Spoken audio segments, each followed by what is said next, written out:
Na alle versoepelingen is ook Park Vijfsburg weer klaar voor het nieuwe seizoen. Ja, wij hopen dit hier ook weer een protte kunst zien laten te kennen aan een protte mensen. We gaan natuurlijk 2 jaar corona achter de rug, wat we net zo volle dwang konden. Maar dit hier, ja, ik zou zeggen, we branden er volop in. Onkomend weekend zei Zomermaaien, dan opent Arcadia.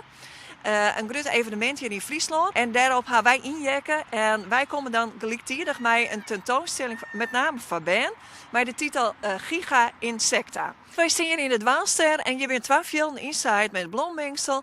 Nou ja, het is nou al een beetje, wat zou ik zeggen? Ja, het ziet er nog net echt heel mooi uit. Nee. Als je hier van het zomer komt in juli en augustus, ja, dan is het hier een grote blommenzee.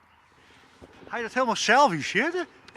Nou, gelukkig net, want daar ben je wel even mee bezig. Nee, wij als vanuit Park Vijversburg, wij jou een protte opdrachten onder bedrouwen hier uit de lokale of uit de regio wij. En deze film die ben ingeïnitieerd door het leenbedrijf Epema uit Rieptjerk.